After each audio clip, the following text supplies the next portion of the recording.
नमस्कार, वंदे मातरम। मैं हूं श्यामगिरी। आप देख रहे हैं हमारा चैनल मुद्दा भारत का। मुद्दा भारत का यानी मुद्दा आपका। मुद्दा है आज के महाराष्ट्र की पॉलिटिक्स में शरद पवार जी का। जैसे में लोकसभा चुनाव का पूरा माहौल है, पूरा लोकसभा चुनाव का चुनाव प्रचार शुरू हो गया है। मैनिफेस्टो भी आने शुरू हो गए हैं। कांग्रेस का भी मैनिफेस्टो आया है, बीजेपी का भी आ चुका है लगभग। और आज शरद पवार जी का जो है मैनिफेस्टो आया है। उस मैनिफेस्टो में क्या है, उन्होंने चुनावी घोषणा क्या की है, अगर वो अपने इलाके में चुन जाते हैं तो क्या करने वाले हैं, इसी पर चर्चा कर लेते हैं हमारे सहयोगी थते जी से। और जानेंगे कि पवार साहब का जो मैनिफेस्टो जो है, शपथनामा जो है, पहले से किस तरह चला आ रहा है, क्या बेसिक पर जो है वो चुनाव लड़ते हैं और वो क्या करते हैं बाद में। क्योंकि वो जो उनका तो सबसे बड़ा हाईलाइट ये है कि जो बोलते हैं वो होता नहीं, जो कहते हैं वो करते नहीं हैं। तो क्या मैनिफेस्टो में भी इसी तरह है कि जो वो चुनावी घोषणा करते हैं या जो शपथनामा करते हैं उसके विपरीत काम करते हैं? सर, आप क्या मानते हैं इसको? सर, पहली बात तो मेरा मानना और अनुभव अच्छा दोनों ये है कि पूरे चुनाव प्रक्रिया में अगर कोई निरर्थक प्रक्रिया होगी या कोई डॉक्यूमेंट होंगे तो वो होता है वो जाहिरनामा। वो कोई पढ़ता नहीं है, मतदाता पढ़ते नहीं है। एक का पढ़ने से कोई फायदा नहीं। आपको जितने लोग हैं रेस में उन सब के पढ़ के कंपेयर करके फिर कंक्लूजन पे आना पड़ेगा कि भाई किसके इसमें क्या है, मुझे क्या करना है। इतना कोई नहीं। इस जाहिरनामे पर एक भी वोट इधर का उधर नहीं होता है। तो बेसिकली जाहिरनामा एक फॉर्मेलिटी है। जो नहीं किया तो लोग बोलते हैं देखो इन्होंने जाहिरनामा भी नहीं निकाला, और किया तो कोई पढ़ता नहीं है। खुद जो बनाते वो भी नहीं पढ़ते। और जाहिरनामा कैसा बनता है इसका मैं बड़ा खुद भागीदार और साक्षीदार हूँ, क्योंकि मैं कई साल तक उम्मीदवारों के जाहिरनामे और पार्टियों के, सर स्टेट और नेशनल लेवल की पार्टियों के जाहिरनामे बनाने वाली कमिटी में मैं कभी नहीं था। वो लोग पॉलिटिकल थे उनके, मगर बनाने का काम मेरे पास कॉन्ट्रैक्ट के तौर पे आता था। सर क्या करना होता है ना, अभी मैंने बनाए हैं ऐसे जाहिरनामे, पब्लिश भी हुए हैं।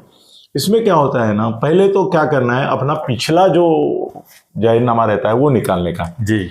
उसमें हमने क्या क्या क्या क्या प्रॉमिस किए हैं, तो उसमें से 90% किए नहीं होते कुछ, तो वो 90% फिर से डाल सकते। तो आधा पौना जाहिरनामा तो रेडी रहता है, क्योंकि वो परमानेंट ही रहता है। एक पिछला जाहिरनामा तो उपयोगी पड़ता ही है, और उसके लिए पहला होता है। तो ऐसे तो 2-3 जाहिरनामा मिलके पहला ये जाहिरनामे का मसूदा तुमको मिलता है। दूसरी बात है कि जो लोगों के जाहिरनामे आते हैं अभी ऑनलाइन आते हैं, पहले उसकी हार्ड कॉपी मिलती थी हमको, तो उसमें देखने का भाई इसमें क्या है, मैंने किया ये सब, इसमें क्या अच्छा है, अच्छा ये अच्छा है क्या, अच्छा ये चर्चा का विषय है, ये लोगों को चाहिए, इसकी डिमांड बहुत है, ये बहुत सारे लोगों ने बोला चलो डाल दो, डाल दो। एक क्षिति के ऊपर डालो, एक युवक के ऊपर डालो, एक महिला के ऊपर डालो। समाज की हर कैटेगरीज हैं उनके लिए कुछ न कुछ हमने दिया है, और उसको इतना लंबा बनाने का होता है कि कोई पढ़े नहीं। एक बार मैंने महाराष्ट्र प्रदेश कांग्रेस के लिए एक छोटा जाहिरनामा 4 पेज का बनाया था। तो प्रदेश अध्यक्ष मुझे बोले ये क्या किया है? मैं बोला ये 4-5 कम से कम लोग देखेंगे तो पढ़ेंगे, नहीं तो आप नहीं बोले जाहिरनामा बड़ा होना चाहिए, कम से कम प्रिंटेड 24, 36, 40 पेज होने चाहिए। अरे वाह, हाँ होते ही है सर। इनका भी इतना होता ही है, 40 पेज तक होता है, 48 पेज, 40 पेज, 32 पेज तो होता ही है। तो फिर मैं बोला क्या करूं? वो बोले क्या है ना, दूध वाला भैया क्या करता है, पानी डालता है। अभी बाकी लोगों के जाहिरनामे आए हैं, उसमें से एक एक पॉइंट उठा लो, अपने भी हैं वो भी उठा लो, और ये मेरे को 4 का 24 करके दो। सर 2 दिन में मैंने बैठ के सबके ये खंगाले, उसमें से निकाले पॉइंट्स, हो गया और 24 पेज का कर दिया। फिर वो प्रकाशित हुआ। सर जिन्होंने बनाया ना, उन्होंने भी मतलब जिनके नाम से आया वो ना, मैंने लोगों को उसका जेरॉक्स निकाल के कॉपी दिया था कि भाई ये है डॉक्यूमेंट। और बाद में उनको पूछा कि कैसा लगा, क्योंकि मेरे को लगा कि मैंने जो कंपाइलेशन किया है सर, मैंने निर्मित तो 1-2 पॉइंट अध्यक्ष ने बताए थे तो उतने ही किए थे, बाकी तो कंपाइलेशन सबका मिलके बनाया एक। तो बोले हमने पढ़ा नहीं है, तुमने बनाया ना, अच्छा ही होगा। और ये क्या है? मैं बोला देखो इसका सूत्र ये रहता है, मैंने एक बार आपके यही बोला है, सर्वेत्र सुखिनः सन्तु सर्वे सन्तु निरामयाः सर्वे भद्राणि पश्यन्तु मा कश्चित् दुःखाप्नुयात्। ये सार होता है जाहिरनामा का। और वो कोई पढ़ता नहीं है, वो पढ़ के कोई वोट देता नहीं है। तो ये फॉर्मेलिटी करते हैं। तो इनका भी शपथनामा बोलो, प्रतिज्ञा पत्र बोलो, कुछ भी बोलो, जाहिरनामा बोलो, प्रतिज्ञानामा बोलो, आश्वासननामा बोलो, हाँ, वचननामा बोलो, ये सब आते हैं ना जी, उसका कोई मतलब होता नहीं है। तो पवार साहब ने जो अभी बनाया है उसमें नया कुछ होना वाला ही नहीं है। एक तो आज तक भाषण में अलग अलग बोलते रहते हैं, वही वो यहाँ लेते हैं, उनके ही अगले चुनाव पिछले चुनाव में होते हैं वो लेते हैं, दूसरे पार्टियों के। अभी कांग्रेस का तो इन्होंने बहुत चुराया। आज इसने आरोप किया है कि बहुत सारा हमारा चुराया। अजीत दादा ने भी आरोप किया है कि भाई हमारे भी पॉइंट उठाए हैं इन्होंने। उठाते नहीं है, उसमें भी कॉपीराइट नहीं कॉपीराइट नहीं होता, मगर सब उठाना ही। अभी देखो जी, लोगों का भला करना मतलब क्या करना होता है? कर्ज माफी होती है, उनको रेशन देना होता है, उनको गैस सस्ता करके देना। सर जाहिरनामा में देने लायक 100 आइटम ही है ना, उसके परे कहाँ जाएंगे आप? एक जातीय समीकरण नया आ गया, धार्मिक समीकरण आ गया, जाति न्याय जनगणना आ गया, तो वो सब डालते हैं। सर सबका मिलके एक बना सकते हैं असल में, ऐसा है। तो वो ये जाहिरनामा शपथनामा उन्होंने जो किया है उसका कोई मतलब नहीं है। और ऐसे जाहिरनामे सर उम्मीदवारों को भी ऐसा ही रहता है। सर वहाँ कार्य अहवाल जो बनाते हैं ना, दूसरा डॉक्यूमेंट जो है जो बेकार का है, काम का नहीं है और जो कोई देखता नहीं पढ़ता नहीं, सर 50-50, 100-100 पेज के कार्य अहवाल तो बनाने में लाखों रुपए डालते हैं। पेपर वालों की मजा है, वो छापने वाले उनकी मजा है, प्रिंटर की मजा है, कोई पढ़ता नहीं है। सर इतना गट्ठा आता है, लोग फेंक देते हैं बाजू में। कोई कभी कार्य अहवाल के तुम्हारे फोटो तुमको प्यारे हैं तो तुम्हारे चमचों के साथ ही फोटो है या तुम्हारे नेताओं के साथ, हमको क्या लेना देना है इससे? और तुम्हारा ये कार्य देखने के लिए, तुम्हारा कार्य अहवाल पढ़ने से हम ये ज्यादा करेंगे कि हमको अनुभव क्या है। बिल्कुल, मैं रास्ते से जाता हूं तो मेरा रास्ता ठीक है क्या, ट्रैफिक जैम है क्या? अगर ट्रैफिक जैम है तो तुम इसमें बोलोगे ये ब्रिज किया, वो ब्रिज किया, ये रास्ता किया, हमको क्या फायदा है? तो सभी चीजें जाहिरनामा में कभी ट्रैफिक आया क्या? आज तक नहीं आया। नहीं आता है, ट्रैफिक आता है ना, रास्ते बंद होना वगैरह कार्य अहवाल में भी आता है। मगर सर ये जाहिरनामा शपथनामा वगैरह कुछ भी बोलो, कोई काम का नहीं होता है, इससे कोई वोटिंग में फर्क नहीं पड़ता है।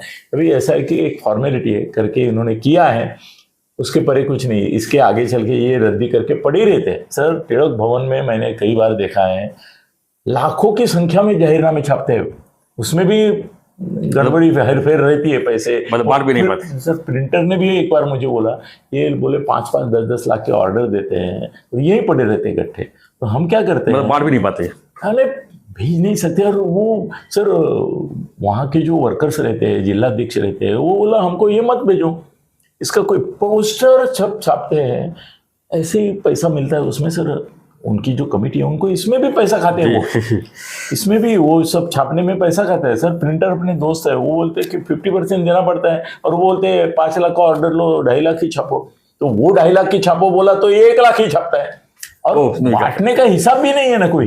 सर पोस्टर बैनर ये वो जो मन में आए वो लेके जाता है, जिसके मन में नहीं है वो लेके गोडाउन में पड़े रहते हैं। सर इनके यहाँ से भेजते हैं, मैंने कई बार देखा है। तो इसमें भी ऐसा ही है कि गोडाउन के लिए एक और सर प्राप्त हो गया। आपने बहुत बैक में अगर जाएंगे तो पवार साहब का आपने बहुत सारी चीजें देखी है, तो उनके जाहिरनामा किस तरह के होते हैं, क्या उनका शौक? ये फॉर्मूला है बस, तो करंट अफेयर्स के ऊपर एक फॉर्मूला कांग्रेस का किसानों को ज्यादा वो ट्राई करते हैं, क्या किसानों को फेवर कभी किए? सर ऐसा कृषि मंत्री रहे हैं केंद्र में, सर वही 5-4 मुद्दे रहते हैं, कर्ज मुक्ति रहती है, फेयर प्राइस रहती है, कि किसानों के लिए भी। सर आप कृषि मंत्री होंगे तो क्या करेंगे? वो 4-5 गोष्ठी है, वही करेंगे ना। एक तो कर्ज माफी, कर्ज माफी होती है, समय पर खाद और ये इसके भाव नियंत्रण होता है, उनको फेयर प्राइस मिले, रास्ता भाव मिले, उसका ये होता है। निर्यात आयात का धोरण जो है उसमें एक समतोलता रहेगी, ये होता है। ये 5-6 मुद्दे वो डालते हैं सर, सभी डाले।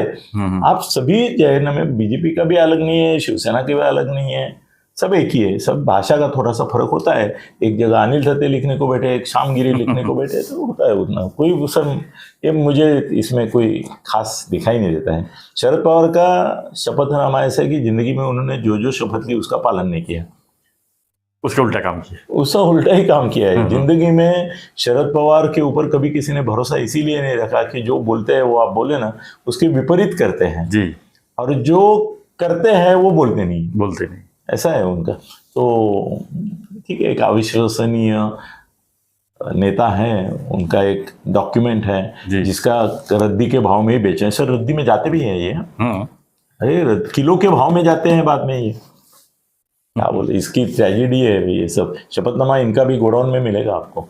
आपका घर है ना, मेरा घर है, दो जगह अलग अलग है। सर हमारे घर में ये आता है क्या जाहिरनामा, देखो आप, नहीं आएगा, नहीं आएगा ना, आता ही नहीं है, किसी का नहीं आता है। जहाँ पे उनके उम्मीदवार है वहां भी नहीं आएगा। यहाँ तो उम्मीदवार है भी नहीं उनका, यहाँ तो दूसरी लड़ाई है, इधर शिवसेना उद्धव और इनकी लड़ाई है शिवसेना की। मगर ठीक है सर, एक फॉर्मेलिटी पूरी कर दी। शरद पवार के ऊपर भरोसा नहीं तो उनके शपथनामे पे कोई नहीं, और उनकी शपथ कांग्रेस ने तो सभी महिलाओं को लखपति बना दिया है पहले से। सर कैसे है ना, खट जिनको सत्ता में नहीं आना है जी, वो कोई भी आश्वासन दे सकते हैं।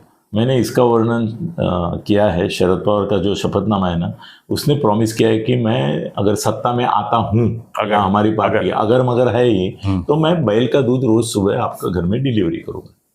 बैल का दूध, हाँ, ये बैल का दूध निकालने वाला ही आदमी है, क्योंकि जो होना ही नहीं है, आगाचे झालेची नाही त्याची वार्ता पुसशी काही, जो होना ही नहीं है उसकी बात भी मत करो। सर ये बैल का दूध वाला शपथनामा है।